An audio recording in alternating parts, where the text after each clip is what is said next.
No man thinks more highly than I do of the patriotism as well as the abilities of the very worthy gentlemen who have just addressed the House.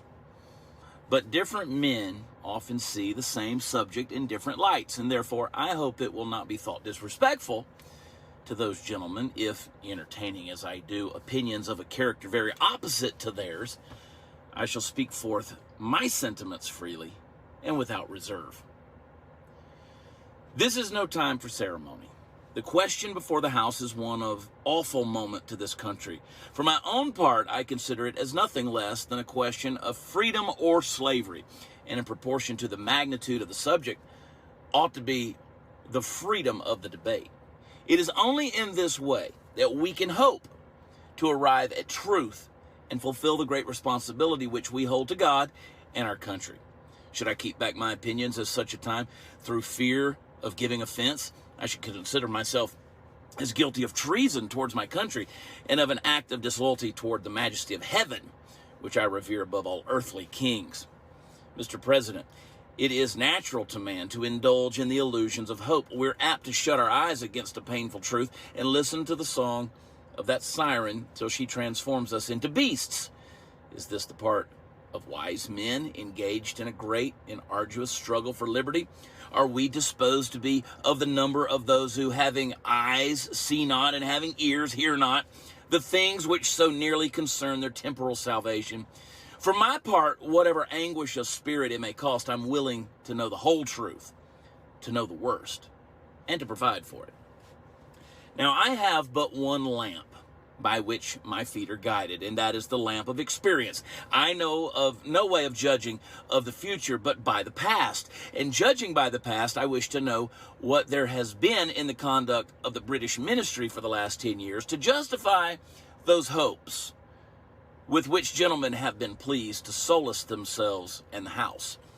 Is it that insidious smile with which our petition has been lately received? Trust it not, sir. It will prove a snare to your feet. Suffer not yourselves to be betrayed with a kiss. Ask yourselves how this gracious reception of our petition comports with these warlike preparations which cover our waters and darken our land. Are the fleets and armies necessary to a work of love and reconciliation? Have we shown ourselves so unwilling to be reconciled that force must be called in to win back our love? Let us not deceive ourselves, sir. These are the implements of war and subjugation, the last arguments to which kings resort. I asked gentlemen, sir, what means this martial array if its purpose be not to force us to submission? Can gentlemen assign any other possible motive for it? Has Great Britain any enemy in this quarter of the world to call for all this accumulation of navies and armies? No, sir, she has none. They're meant for us. They can be meant for no other. They are sent over to bind and rivet upon us those chains which the British ministry have been so long forging. And what have we to oppose to them? Shall we try argument? Sir, we have been trying that for the last 10 years. Have we anything new to offer upon the subject? Nothing. We have held the subject up in every light of which it is capable, but it has been all in vain. Shall we resort to entreaty and humble supplication? What terms shall we find which have not been already exhausted? Let us not, I beseech you, sir, deceive ourselves. Sir, we have done everything that could be done to avert the storm which is now coming on. We have petitioned, we have remonstrated, we have supplicated, we have prostrated ourselves before the throne and have implored its interposition to arrest the tyrannical hands of the ministry and parliament. Our petitions have been slighted. Our remonstrances have been produced additional violence and insult. Our supplications have been disregarded, and we have been spurned with contempt from the foot of the throne.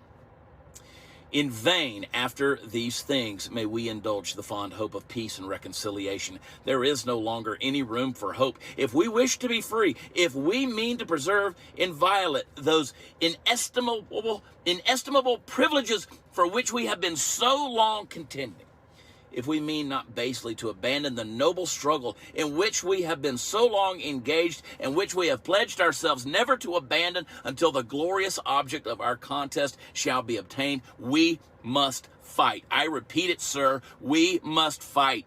An appeal to arms and to the God of hosts is all that is left us.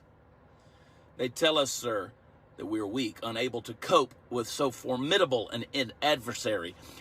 But when shall we be stronger? Will it be the next week or the next year? Will it be when we are totally disarmed and when a British guard shall be stationed in every house? Shall we gather strength by irresolution and inaction? Shall we acquire the means of effectual resistance by lying supinely upon our backs and hugging the delusive phantom of hope until our enemies shall have bound us hand and foot? Sir, we are not weak if we make a proper use of those means by which God of nature hath placed in our power.